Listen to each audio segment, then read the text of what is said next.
성도 여러분 안녕하십니까?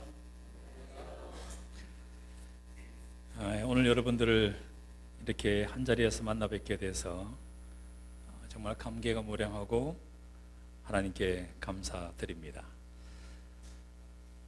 일단 말씀으로 들어가서 오늘은 실패한 것 같으나 성공한 인생이라는 제목으로 말씀의 은혜를 나누겠습니다. 먼저 방금 우리 교독하였습니다만 말씀을 한 번 더 본문 말씀을 살펴보도록 하겠습니다. 제가 약수절을, 여러분들이 홀수절을, 그리고 마지막 절은 함께 읽겠습니다. 보라, 우리가 예루살렘으로 올라가노니 인자가 대제사장들과 서기관들에게 넘겨지매 그들이 죽이기로 결의하고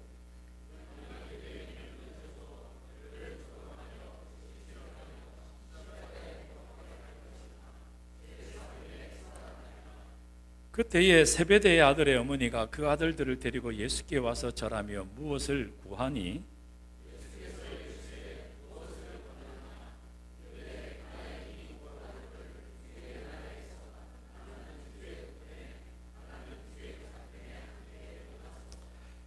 예수께서 대답하여 이르시되 너희는 너희의 구하는 것을 알지 못하는도다. 내가 마시려는 잔을 너희가 마실 수 있느냐? 그들이 말하되 할 수 있나이다. 이르시되 너희가 과연 내 잔을 마시려니와 내 좌우편에 앉는 것은 내가 주는 것이 아니라 내 아버지께서 누구를 위하여 예배하셨든지 그들이 얻을 것이니라. 아멘. 저와 여러분들은 우리 주님 다시 오시는 그날에 공중에서 끌어올려 영접받게 될 그 감격스러운 그날을 기대하며 살아가는 재림 성도들입니다. 여러분 혹시 이 인사 기억하십니까? 처음 보시는 한 10서너 분의 성도님들이 계시겠습니다만 아시는 분은 옆 사람과 함께 인사해 봅시다. 하늘에서 만날 사람 미리 만나 반갑습니다.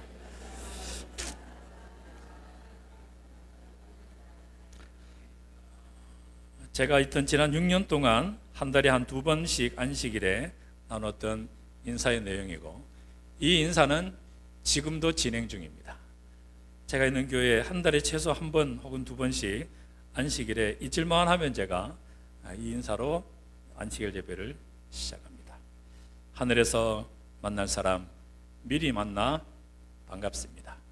하나님의 은혜 아래에서 아름다운 믿음의 생활 처음 뵙는 얼굴도 이렇게 몇 분들이 계시지만 저 얼굴들 하늘까지 이어질 수 있게 하나님께서 여러분 모두를 축복해 주시기를 주의 이름으로 축원합니다. 오늘 이 세상을 살아가고 있는 많은 사람들에게 당신이 만약 지금 가지길 원하는, 가장 원하는 것이 있다면 그것이 무엇입니까? 라고 질문을 던진다면 사람들은 당연히 행복을 얘기할 것입니다. 근데 그 행복을 위하여서 사람들이 꿈꾸는 것이 있어요. 그게 성공입니다.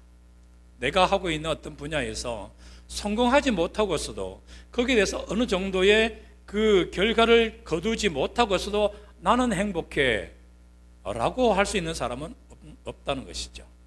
봄에 씨앗을 뿌리고 가을에 수확을 기대하는 농부는 어느 정도의 소출이 나와야 자기의 만족감을 느끼게 돼요. 그 아이들을 위해 열심히 헌신한 그 부모가 아이들의 건강하게 자라는 모습을 봐야 밥해준 보람을 느끼는 것이죠. 그런데 밥을 해줘도 여전히 이 아이가 아프면 내가 뭘 도대체 이 아이에게 먹였길래 이 아이가 아픈가에 대하여 부모는 가슴 아파하게 되는 것입니다. 사람들은 나름대로의 성공을 꿈꿔요.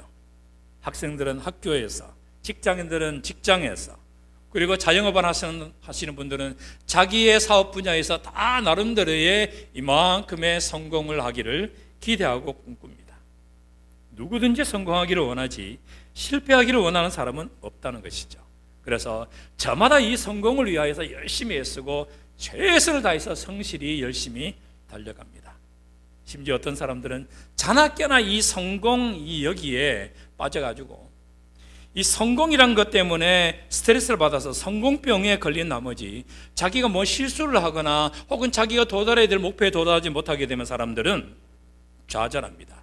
그래서 이것들을 없애기 위해서 체면도 양심도 없이 이 성공이라는 수준에 오르기 위해서 사람들은 아동바동 수단과 방법을 가리지 않죠. 심지어는 이런 병적인 성공주의가 세상에만 만연해 있는 것이 아니라 너무나 안타깝게도 교회 안에도 들어와 있다는 것이죠. 우리가 알고 있는 우리 한빛교회 같은 경우는 그런 경우들이 거의 없어요. 그러나 일반 개신교에서 보게 되면 이 수평 이동을 통하여서 교회가 성장하게 되는, 여러분 저는 그래서 교회 성장을 얘기할 때 제일 먼저 성도들에게 말씀드리고 제가 주의 앞에 드리는 간절한 기도의 내용은 영적 성장입니다. 내 믿음의 성장이에요. 우리 성도들의 신앙의 수준의 성장입니다. 그러니까 당연히 그것 다음에 따라오는 것이 질적 성장 다음에 수적인 성장, 양적인 성장인 것이죠. 그러나 이런 수평적인 이동으로 인하여서 교회가 들쑥날쑥하게 되는 것들로 인하여서 개신교 목사들 얼마나 스트레스를 받는지 몰라요. 제 사촌 중에 강원도에서 감리교 목사하는 저보다 3살 적은 목사가 있어요. 저는 유전으로 인해서 머리가 빠지지만 그 아이도 아니죠. 이제 50대 중반을 넘어가는 그 아이는 하여튼 그 친구는, 걔는 스트레스 머리가 빠집니다. 처음에는 탈모가 이래 생기더니만, 원형 탈모가 생기더니 말이죠. 지금은 이게 없어요. 저는 몇 가닥이라도 있지만 그 아이는 아예 없어요. 왜 그러냐 했더니, 형님 정말 스트레스 많이 받습니다. 한 명 한 명 교인이 교회를 빠져서 옆 교회를 가는 경우 생길 때마다, 여러분 그래서 대형 슈퍼가 생기면 동네 구멍가게 상권이 망하죠. 그럴 때마다 죽을 맛이라는 것입니다. 여러분 우리 교회는 오늘 여기 한 8, 90명 이렇게 이분들이 모였지만 한빛교회 담임 목사님의 월급이나 저기 30명 되는 자그마한 교회에서 64 대신 내일 모레 은퇴하시는 목사님의 월급이나 똑같아요. 연차에 의해서 주어지는 월급은 똑같습니다.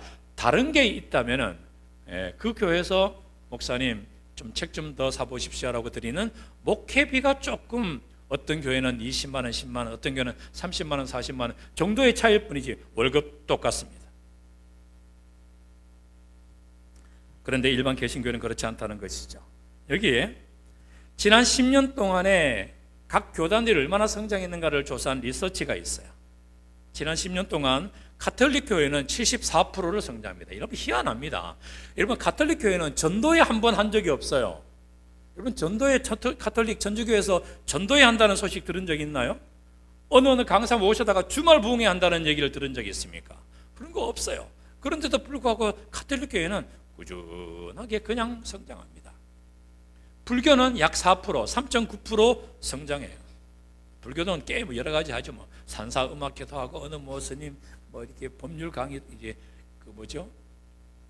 하여튼 그 불법 강의도 하고 말이죠. 그런데 기독교는 한국에서 14만 5천 명의 교회를 떠났어요. 우리 한국 교단은 몇몇 대형 교회가 한국 기독교를 유지하고 있죠. 한국에 있는 모든 교회의 97%가 장년 성도 200명이 안 돼요. 이들이 얘기하는 200명이 안 되는 개척교회라는 것과 우리 교단의 200명, 100명하고는 그 자체가 다르죠. 왜냐하면 우리는 해외 선교를 위하여서, 그리고 목회자의 봉급을 다 나눠주기 위하여서 집중으로 올라가서 다시 이렇게 나눠지기 때문에 그 교회가 11조가 얼마 나오느냐 하는 것 매우 중요하다 하지만 결정적으로 중요하진 않아요. 그런데 당장 옆에 있는 다른 교회들만 가봐도 11조 많이 안 나오면은 교회는 큰일 납니다. 목사 월급 없고요, 교회 유지가 안 되는 것입니다. 왜냐하면 11조가 가장 큰 금액의 헌금이니까 말이죠. 근데 이 97%의 교회가 200명이 안 되는데, 다시 말하면 200명이 있는 교회 700여 개가 작년 한 해 동안, 지난 12년 동안 사라진 거예요. 감리교단은 연간 160개 교회가 창립이 되는데 연간 60여 개 교회는 폐쇄됩니다. 유지를 못해서 이렇게 자꾸 교인들 빠져나가서 5명, 10명, 20명, 30명 이래가지고는 거기에 아이들까지 있는 40명, 50명이니까 교회 유지가 안 되는 거예요.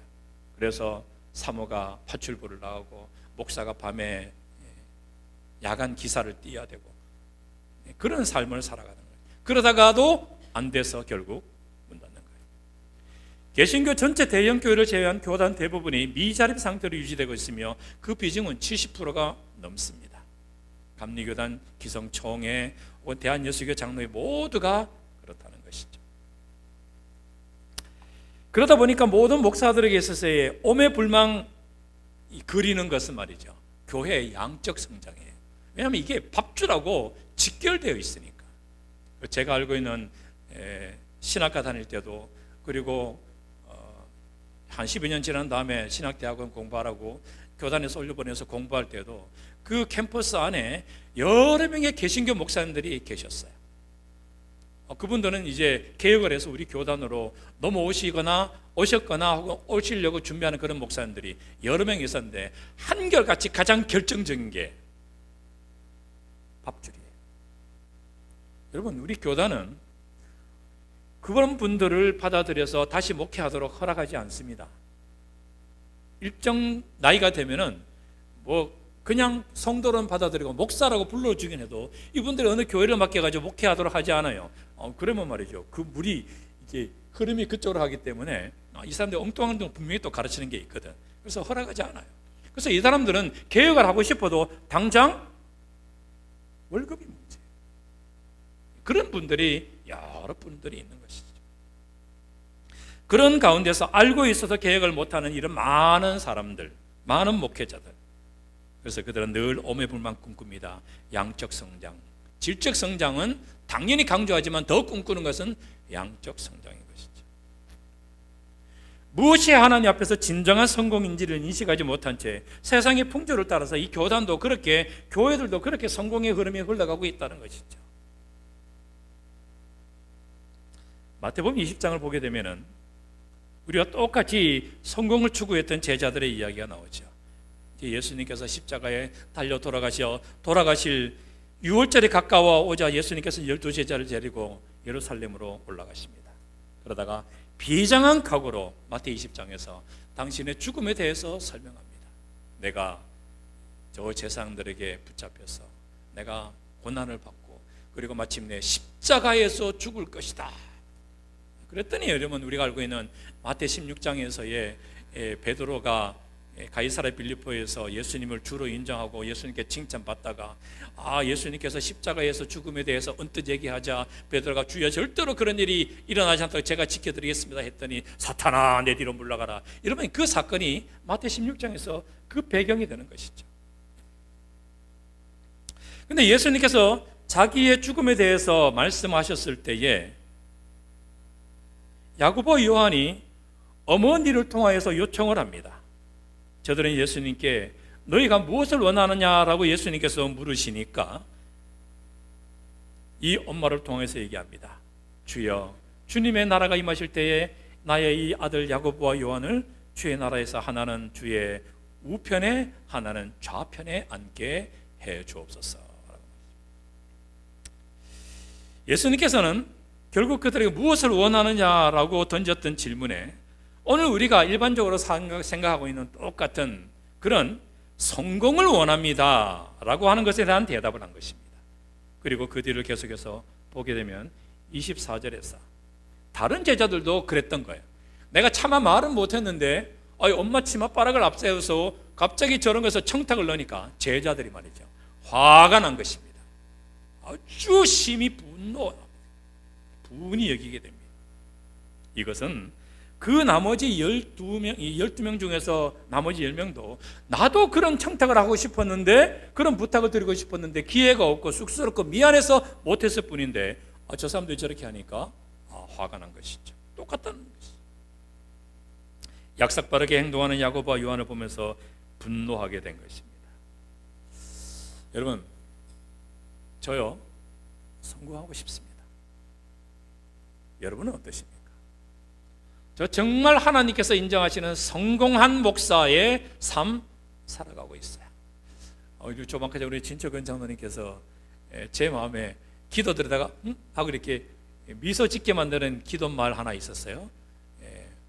쓰임 받았던 목사님, 맞아, 내가 여기서 쓰임 받았지. 여기서 내가 6년 동안 쓰임 받았었지. 쓰임 받았던 목사, 이젠 과거 목사가, 그게 벌써 10년이 지나가고 있어요. 여러분, 재밌는 게 제가 총 목회를 37년 하게 됩니다. 근데 우리 교회 오기 전에 제가 15년을 했고요. 우리 한빛교회를 떠나간 다음 올해까지 포함해서 이제 16년이 지나가게 됩니다. 그 사이에 6년이 한빛교회, 15년과 16년 딱 중간에, 저의 인생에 딱 나이에도 중간에 40살에 와서 46살에,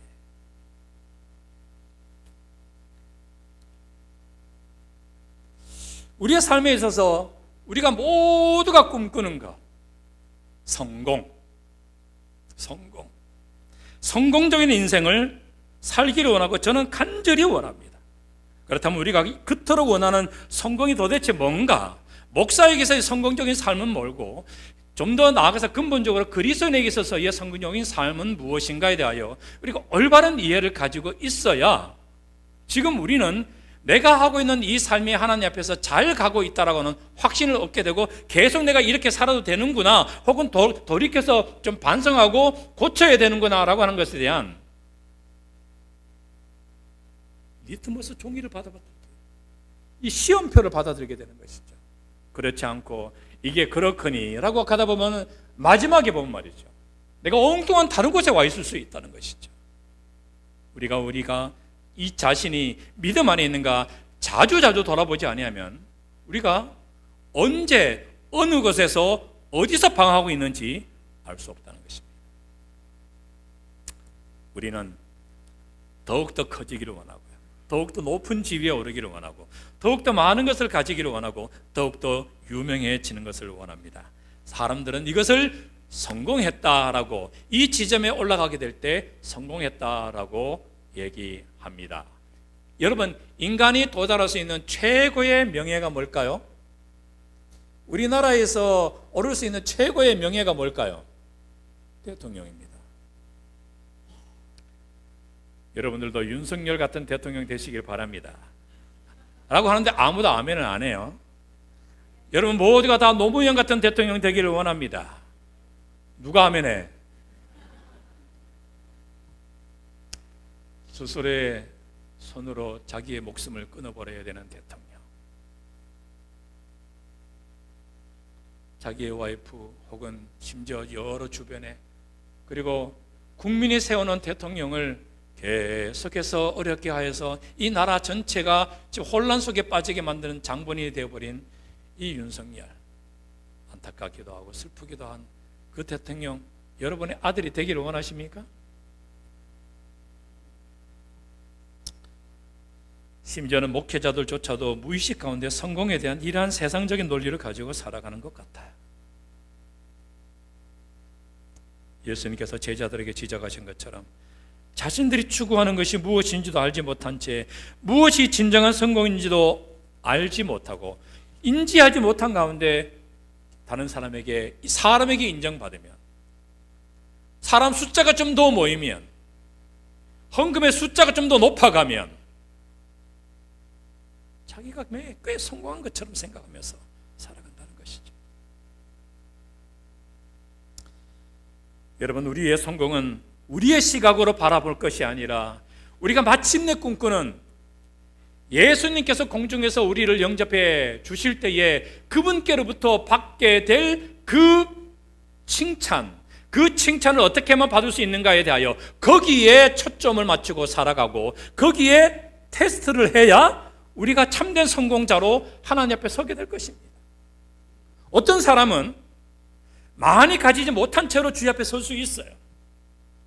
어떤 사람은 전혀 배우지 못한 가운데, 심지어는 교회에서조차도 그다지 인정받지 못한 가운데 주님 앞에 서지만 주님께서 그에게 해주실 칭찬, 잘하였도다 착하고 충성된 종아 라는 칭찬을 받을 사람이 부지기수일 것입니다.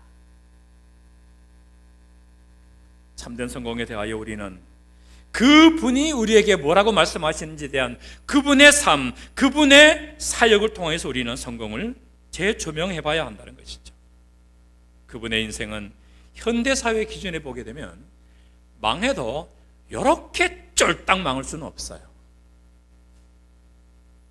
여러분 생각해 보십시오. 많은 사람들에게 메시아로 인정받았던 사람이에요. 메시아가 그냥 뭐 성경에 나오는 메시아 그러면 뭐 하도 많이 들었던 메시아라고 하지만, 여러분 그 이스라엘 민족이 구약 성경 통틀어서 4,000년간 아담과 하와 이후에 그들이 유대인 히브리 민족이라는 말을 들으면서까지도 2,000년을 훨씬 지나오면서 그들이 오직 꿈꾸었던 한 사람, 메시아입니다. 비록 종교 지도자들은 인정하지 않았지만 우리 옆집의 아저씨와 뒷집의 아줌마까지 맞아, 그분이 정말 메시아인 것 같아 라고 생각해서 구름대처럼 모여서 그분을 추정하고 그분의 말씀에 열광하고 그가 행했던 이적에 막 눈이 뒤집혀서 환호했던, 그렇게 하게 만들었던 존재가 메시아 예수였습니다. 근데 그분이 만 34도 안 돼서 죽었어요. 만 34도 안 돼서 죽었는데, 그가 그 어마어마한 이적을, 많은 기적들을 행하신 다음에 어떻게 뭐 장렬하게 전장에서 전장터에서 뭐 전상가 이것도 아니고 모든 사람들이 저주스러워하고 징글징글 맞아하는 가장 저주의 큰 사인이 되는, 모든 사람들에게 가장 징글징글하게 보이는 십자가에서 발가벗겨져서 죽은 거예요. 그것도 온 몸이 너덜너덜거리는 채찍에 맞아서 피투성이가 돼가지고. 여러분, 예수께서 십자가에 달려 돌아가실 때 인간적인 눈으로는 차마 볼 수 없는, 예수님의 어머니가 기절합니다. 기절해요. 밤새도록 채찍에 맞아서 그냥 걸레처럼 돼버린 온몸의 사지를 보면서 피를 흘리면서 죽어가는 예수의 모습을, 십자가 위에 달려있는 모습을 보면서 하나님의 아들로 왔다라고 하는 그 수태고지를 받았던 그 마리아조차도 저분은 하나님이신데 왜 저럴까라고 생각했던 그 마리아조차도 기절합니다. 그냥 도저히 감당하지 못해서 기절해요. 그럴 정도로 예수님은 처참하게 돌아가십니다. 여러분, 우리가 사진에 보는 것처럼 저 목에서 피 2줄 쫙 흘러내리고 가시관 쓰시고 수염 덥수룩하게 이렇게 허연 이렇게 팬티도 입고 말이죠. 아버지여 어찌하여 나를 버리셨나이까. 이거요, 제가 그런 사진 없어서 못 구해서 그렇지 이거 뻥입니다. 어떻게 뻥이에요? 일단 가시관은 맞아요. 여러분, 그의 얼굴은 형체를 알아볼 수 없을 정도로 퉁퉁 붓고 터지고 난리 났습니다. 얼마나 많은 사람들이 그의 얼굴을 때렸겠어요. 몇 대만 맞아도 시커매지고 이렇게 붓는데, 밤새도록 새벽이 되도록 채찍에 맞고 고통을 받았던 예수님이 발로 차이고 채찍에 맞았다. 그의 온몸은 칼기가게 찢어서 너덜너덜해져. 그리고 발가벗겨져서 십자가에 매달립니다. 죽어가는 십자가 제수에게 뭐 수치를 가리기 위해서 뭘 가려주겠어, 그런 거 없어요. 근데 그게 메시아야. 그 모습을 본 엄마는 기절합니다. 그게 예수의 인생의 이 땅에서의 마지막 모습이에요. 그가 뭘 남겼어요? 베드로요? 불과 몇 시간 전에 그가 저주하면서 예수를 난 모르는 인간이라고 해요. 여러분, 저주는 그가 할 수 있는 모든 욕을 다 섞어야 진정한 저주가 됩니다. 소, 말, 돼지 막 아들, 자식까지 다 해가지고 쏟아부어야 그게 진정한 저주지요. 나는 저 사람을 모르고, 이건 저주가 아니에요. 모든 제자들도 다 도망갔습니다. 3년 반 동안 그토록 많이 고쳤고 그토록 많은 사람들이 예수님에게 얻어먹었음에도 불구하고 결정적인 순간에 그에게 물 한 모금 먹여줄 사람이 없었어요. 모두가 다 배신했습니다. 그러므로 성공에 대한 이 세상의 판단 기준으로 볼 때 주님의 인생은 망해도 이렇게 철저하게 망할 수는 없는 그런 인생을 사셨어요. 근데 여러분, 정말 예수님의 생애가 실패한 생애였습니까? 세상이 그렇게 본다고 성경도 우리 예수님의 생애를 그렇게 실패한 인생으로 보느냐? 그렇지 않다는 것이죠. 하나님께서 보시기에는 그가 가장 아름다운 이 우주 역사를 통해서 가장 위대한 하나님의 사랑을 실천한 하나님의 모습으로 하나님은 인정해 주셨고 여전히 우리 앞에 이렇게 우뚝 서 계신 것이죠.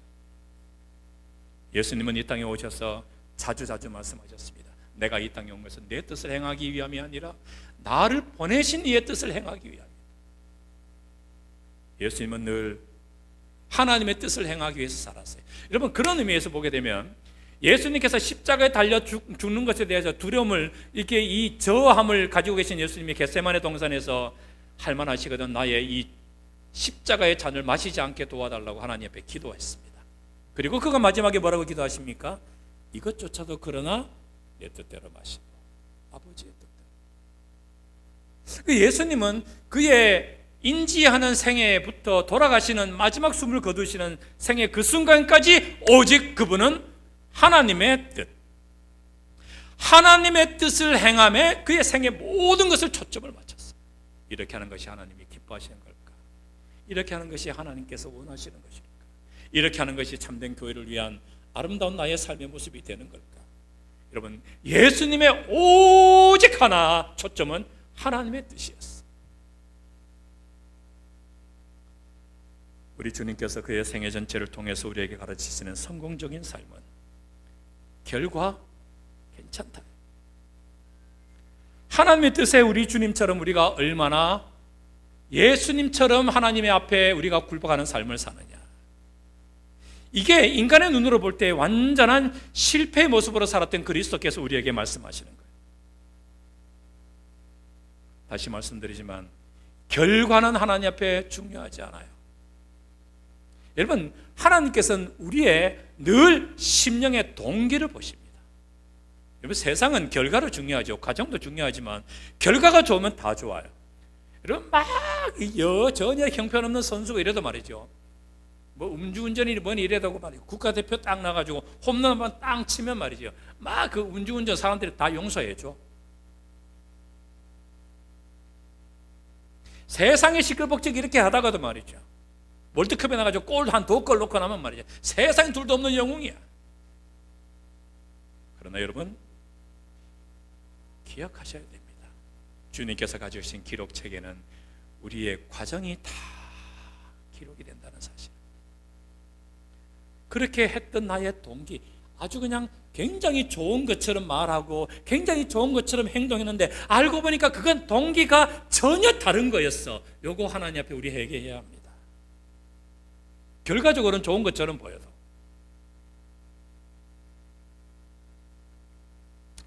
오래전 제가 행정위원회를 하고 있을 때 한 어떤 목회자가 큰 실수를 해서 이제 목회를 간두게 됐어요. 목회를 간둬야 될 만큼 큰 실수를 한 다음 이것이 어떤가 사실을 확인을 하기 위해서 조사위원회를 꾸렸는데 거기에 장영태 목사님이 서기로 있고 모 장로님이 위원장으로 있고 우리 성도들과 목회자 한 5-6명이 위원을 꾸렸어요.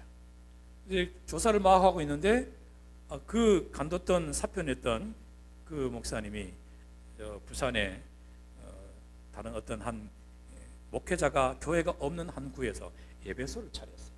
그리고는 몇 군데 사람들을 끌고 모았어요. 그리고 한 20여 명 예배소를 차리고 있는 거예요.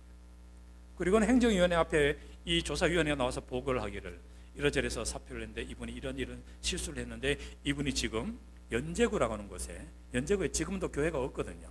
부산에 연제구에 교회를 하나 세워가지고 개척을 했으니까 이게 하나님의 뜻이 아니겠냐고. 제가 뚜껑 열린 줄 알았습니다. 장로님, 뭐 우리가 다 하나님 앞에 실수하지만 그건 아니죠.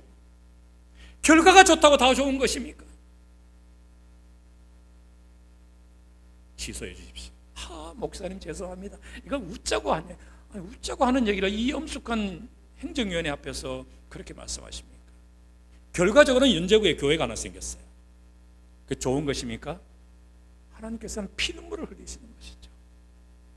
대체적으로 우리 삼천포와 한빛교회와 천성교회는 제가 그렇지 않은 걸로 들어서 얼마나 감사한지 몰라요. 대체적으로 분교 생길 때 보면요,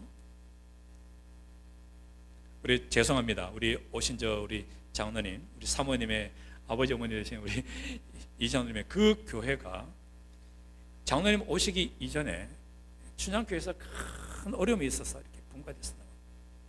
여러분, 거의 대부분의 교회들이 그렇게 개척이 됩니다. 슬픈 거예요. 우리의 삶에 있어서 결과가 좋다고 과정과 그 동기를 무시하게 되면 여러분, 이건 계속해서 반복해서 일어나요. 하나님 앞에서 우리가 늘 감사하는 마음으로, 그리고 죄송한 마음으로 어떻게 하면 다시 하나님의 안에서 하나가 되기 위해서 노력해야 되는 것인가에 대해서 끊임없이 노력해요. 결과는 중요하지 않아요. 결과는 하나님께서 여러분 세상에 복음을 전하는 것, 천사 동서남북에 한 4명씩만 보내겠죠. 빠방! 그런 말이죠. 여러분, 세상에 복음 전하는 끝날 수 있어요. 그런데 하나님께서는 그걸 원하시는 게 아니죠. 과정에서 우리가 어떻게 변해가는지. 우리 모두 하나님의 뜻을 따라서 순종하며 살아가다가 당하게 되는 모든 결과와 상관없이 하나님 앞에 순종하며 살아가기 위해서 애쓰는 우리 모두의 삶이 되시기를 간절히 소망합니다. 사탄은 예수 그리스도를 십자가에 못 박았을 때 자기가 승리한 줄 알았어요. 눈에 보이는 것이 끝났으니까. 예수의 입에서도 어찌하여 나를 버리셨나이까 하나님이시라고 비통의 부르짖음이 나오고, 다른 사람들도 다 예수를 향해서 저주하고, 예수의 어머니는 기절하고, 제자들은 다 도망가고, 거기선 슬피 울며 울고 있는 몇 명의 여인들밖에 없는 가운데 로마 군인들은 그의 속옷까지 다 겉옷까지 해가지고 뽑아서 해서 제비 뽑으면서 그것을 낄낄거리고 웃고 있고, 이게 예수 그리스도의 이 땅에서의 생애의 마지막의 모습이에요. 예수님은 십자가에 달려 비참하게 실패한 것처럼, 그렇게 끝을 내는 것처럼 보였으나 여러분, 우주적인 관점, 하나님의 관점에서 보게 될 때의 이 사건은 하나님의 구속사의 클라이막스, 정점입니다. 그것을 위하여 예수께서 이 땅에 오셨고, 그것을 위하여 성경 39권 예수 그리스도의 구약의 이 사건에서 끊임없이 예수의 탄생에 대해서 강조하고 그 강조의 정점은 예수가 이 땅에 와서 너희를 위하여 죽을 것이다 라고 하는 그 메시지였던 것이죠. 그러므로 사랑하는 성도 여러분, 우리 믿는 사람들의 성공은 세상적인 판단 기준에 의해서 판가름 나는 것이 아니라 어떤 환경이든 내가 오해를 받든 손해를 보든 내가 하나님의 뜻에 얼만큼 성실하기 위해서 애썼는가를 보고 주님께서 우리의 주실 상급을 판단하신다는 사실을 온전히 믿을 수 있게 되기를 간절히 바랍니다. 그러면 우리가 성공적인 사역을 하려면 어떻게 해야 될까? 여러분은 주님께서 주신 사명을 감당하기 위하여 언제나 여기까지 애쓰고 노력해 오셨죠. 그러면 우리가 앞으로는 또 어떻게, 지금 우리의 나의 모습은 어떤지를 돌아봐야 하는 것이죠. 때때로 우리는 지나온 삶을 보면서 내 가슴에 있는 상처와 혹은 아픈 얼룩들이 있을 수 있어요. 내가 그때 내가 왜 그랬을까, 이런 허물들이, 실수들이 있을 수 있어요. 전도와 선교를 위하여 많은 노력과 시간을 투자했음에도 불구하고 별 효과가 없는 그런 현실에 저와 여러분의 삶의 성적표를 이렇게 들고 있을 수 있다는 것입니다. 그래서 때로는 교회가 좌절하고, 그래서 나는 역시 해봐도 안 되라고 하는 열등감에 빠질 수도 있고, 그래서 우리가 하는 일들이 힘들고 피곤하고 지쳤다고 그렇게 실망을 할 수도 있습니다. 충분히 있을 수 있어요. 그럴 때 여러분, 비로소 우리가 눈을 높이 들어서 다시 오실 예수 그리스도의 재림을 바라보며 다시 한 번 더 마음에 각오하고 주 앞에 드려야 될 기도가 있는 것입니다. 하나님이여, 제가 하나님의 뜻에 합당한 삶을 정말 살아갈 수 있도록 내게 믿음과 은혜를 달라고 말이죠. 이것을 위해서 기도해야 돼요. 여러분, 참 죄송하지만 여기에 80 넘으신 분들 많이 계시죠? 정말 죄송합니다. 사실 만큼 사셨어요. 이제 나머지 인생 어떻게 사셔야 될까요, 진 집사님? 죽으나 사나 예수만 바라보고 사셔야 돼요. 자녀를 위한 기도에 눈물을 쏟으면서 사셔야 돼요. 내가 좀 어떻게 더 건강하게 살까? 그거 중요하죠. 근데 그보다 더 중요한 것, 내 새끼가 지금 다른 데서 하나님 안 믿고 있는데 눈물이 나도록 기도해야 되는 것입니다. 여러분, 이건 내가 오늘 살고 죽고 이런 문제보다도 더 중요한 문제 아니겠어요? 여러분, 내 새끼가, 내가 배 아파서 나온 내 새끼가 지금 교회를 안 나오고 이 시간에 지금 다른 데서 뭘 하고 있는지도 모르는데, 나는 여기서 주 하나님 이렇게 찬양한다고 하나님께서 그래, 니 참 잘한다 이렇게 생각하기에는 우리가 너무 무시한 것 아니에요? 여기 많은 분들이 70이 넘으신 분들이 계세요. 60이 넘으신 분들이고 50이 넘으신 분들이고. 여러분, 제 인생도 오천 목사님이 내년에 환갑이라고요? 제가 내후년에 회갑입니다. 여러분, 정길주가 내후년에 회갑이라니까 이게 말이 됩니까? 이게 저 뒤에 저보다 어린 분들은 뭐 당연하지, 얼굴 보니까 칠순도 가까이 돼 보이는구만 할 생각일 수 있겠지만은, 여러분 제 인생에서 회갑은 우리 할아버지 아버지였어요.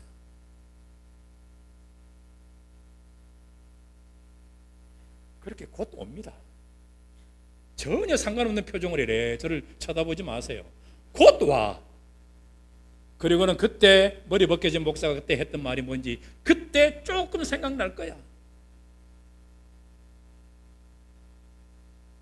세상적으로 아무리 눈부신 성공을 했다 할지라도 그것이 자기만의 명성과 이익을 위한 것이라면 곧 무너질 수밖에 없는 바벨탑에 불과해요. 여러분, 그러므로 이제 저와 여러분들이 가지고 있는 남은 생애와 나의 열정과 나의 시간을 예수를 닮아가기 위하여서, 그리고 교회가 영적으로 부흥하는 일에 있어서 최선을 다해서 쏟아부으시게 되기를 간절히 바랍니다. 그런 모습을 보고 여러분의 자녀가, 우리 아버지 어머니는 정말 우리를 위해서 눈물겹게 기도하시고, 우리 아버지 어머니는 정말 하나님의 예수의 재림을 고대하면서 정말 봉사하고 헌신하며 인내하고 참고 충성하고 봉사하며 살아가는 정말 제대로 된 안식교인이야 라는 느낌을 가질 수 있도록 저와 여러분 우리 함께 그리 살아갈 수 있게 되기를 간절히 바랍니다. 여러분, 그렇게 해도 결과를 내가 거두지 못하고 먼저 갈 수 있어요.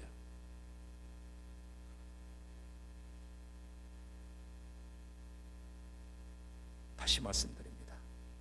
참된 성공은 하나님의 뜻에 내가 주님이 그러셨던 것처럼 얼마나 순종하며 살아가느냐에 달려 있습니다. 제가 지난 이제 31년째를 맞이하면서 정말 특별한 경험을 우리 교회에서 여러 많이 했죠. 가장 특별한 경험 첫 번째는 제 커리어에 6년을 찍은 교회가 여기라는 거, 딱 중간에 여기서 6년을 보냈다는 거. 뭐 어제도 누구랑 잠깐 얘기했습니다만 저의 40대 가장 황금기 같은 초중반을 여기서 보내고 갔다는 거. 여기서 우리 아이가 초등학교를 졸업하고 중학교를 졸업하고, 물론 제 인생에 있어서 육신이 완전히 꺾여버리는, 저의 활력이 완전히 꺾여버리는 그런 경험도 여기서, 뭐 교회에서가 아니고 운동하다가 그런 경험도 제가 했고,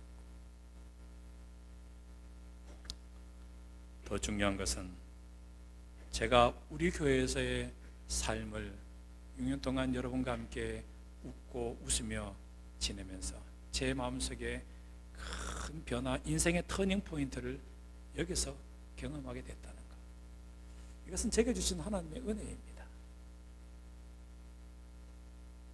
저는 그렇게 믿습니다. 제가 비록 흠이 많고 여전히 여러분 보시기에는 내후년에 회감이 뭐니 그래도 신장님께서 볼 때는 제가 처음 올 때 이제 만짜리가 온 목사가 막 파닥파닥 거리던 그런 모습으로 여전히 보이죠. 저는 왜냐하면 여전히 쟁쟁해 보이니까 말입니다. 지긋한 어른들의, 우리 진유실 장로님, 진영만 장로님, 이런 장로님들 눈에 보시기에는 옛날에 88세에 돌아가신 우리 그 상투 할머니 이주상 집사님이 그때 저보고 묻더라고요. 목사님 나이가 몇 살이요? 그래서 제가 45입니다. 그랬더니 딱 한마디에 말씀하시더니 핏덩어리구만. 예, 핏덩어리. 그러나 저는 믿습니다. 하나님께서 나에게 주신 시간을 이제까지의 삶도 중요하지만 지금의 삶부터라도 조금 더 성실하게 조금씩 차츰 조금씩 성장해 나가면 우리 마침내 주님 다시 오시는 그날의 원만한 광명에 이르게 주님께서 내게 복을 주실 것이라는 사실을 저는 확신합니다. 그러므로 믿음 안에서 성실하게 성장해 나갑시다. 그러므로 사랑하는 믿음의 한빛 성도 여러분들이시오, 우리들도 이제 어떠한 일에든지 먼저 하나님의 뜻에 순종하는 백성 되기로 결심하시기를 바랍니다. 결과의 여부에 상관하지 말고 끝까지 주님의 뜻에만 온전히 순종하는 백성의 삶 살기로 결심합시다. 그러면 우리는 하나님 앞에서 참으로 성공적인 삶을 살 수 있을 것입니다. 그리고 주님께로부터 칭찬받게 될 것이에요. 우리가 당장 눈앞에 보이는 실패에도 불구하고, 그럼에도 불구하고 원망하지 않고 포기하지 않고 불평하지 않고 세상적인 수단과 거짓된 방법을 동원하지 않고 끝까지 주님께만 충성하며 봉사하며 순종의 길 잘 걸어간다면 오히려 기뻐하십시오. 그것이 바로 참된 성공이기 때문에 그렇습니다. 오히려 즐거워하십시오. 저와 여러분은 이미 견고한 순종을 통해서 성공적인 삶을 살았던 믿음의 선조들의 반열에 참여한 것이고 하늘에서 너희의 상이 큽니다. 주님께서 주실 상급이 클 것이기 때문에 그렇습니다. 화요일부터 금요일 어제까지 팔복에 대해서 그 짧은 시간에 뭘 얼마나 다루겠습니까? 나는 가장 중요한, 내가 주의 앞에서 보잘것없는 정말 죄된 사실은 인정하고 주의 앞에 심령이 간단한 자의 모습으로 서게 될 때 우리는 이웃 사람의 애통도 같이 돌아보고 그들을 긍휼히 여기게 될 것이고 그들을 화평케 하기 위해서 하나님 앞에서 쓰임받는 도구로 살아가게 될 것이고, 그렇게 살다가 적극적인 사랑의 삶으로 우리가 믿음으로 말미암아 핍박을 받게 된다 할지라도 기뻐하고 즐거워하라. 하늘에서 너희의 상이 큽니다. 너희 전에 있던 선지자들도 다 이렇게 핍박받았느니라. 저는 지금도 늘 감사하고 또 감사한 것은 마태이 25장 21절과 23절의 말씀입니다. 여러분, 이것은 어느 목사님처럼 5달란트 목사님, 저처럼 한 2달란트 받은 목사, 저보다 좀 못한 1달란트 받은 목사 다 있을 수 있잖아요. 그런데 그날의 주의 앞에 받게 될 상급은 딱 이것이란 것입니다. 어떤 분은 80여 평생 90여 평생을 성실히 이 교회에서 열심히 봉사하신 장로님 집사님이나 이제 이 교회에서 5년 동안 10년밖에 안 된 어떤 분이라 할지라도 성실하기만 한다면 이제까지의 과거의 삶을 회개하고 돌이키고 앞으로 지금부터 앞으로의 남은 삶을 성실히만 살아가게 된다면 주님은 우리에게 똑같은 상급을 이렇게 주실 것입니다. 함께 읽습니다. 시작. 잘하였도다 착하고 충성된 종아, 네가 작은 일에 충성하였음에 내가 많은 것으로 네게 맡기리니 너의 주인의 즐거움에 참여할지어다. 아멘. 우리 주님 다시 오십니다. 주님께서 다시 오시는 그날에 우리 모든 믿음의 한빛교회 성도님들 한 분도 빠짐없이 여러분이 눈물을 위하여 흘리며 기도했던 여러분의 자녀들과 함께 공중에서 끌어올려 주를 영접하여 그리하여 우리가 영원히 주와 함께 살 수 있는 축복, 정말 성공적인 삶을 살아갈 수 있도록 주께서 저와 여러분 모두를 축복해 주시기를 주의 이름으로 축원합니다. 감사합니다. 하늘에서 만날 사람 미리 만나 반가웠습니다. 감사합니다. 이제는 예수 그리스도의 은혜와 아버지 하나님의 다함없인 놀라우신 사랑과 우리를 위하여 날마다 함께 하시며 감화 감동 교제 교통하시는 성령 하나님의 모든 은혜가 함께 주의 앞에 머리 숙여 주님 다시 올 날을 고대하며 있으라 하신 삶의 현장에서 빛과 소금과 향기의 역할 잘 감당하며 결과와 상관없이 내게 주신 사명 성실히 이행하며 살아가기로 결심하는 모든 한빛교회와 방문 가족 성도들 위해 풍성하신 은혜로 영원히 함께하여 주셨기를 다시 오실 그리스도 예수 우리 주님의 이름으로 간절히 축원하옵나이다. 아멘.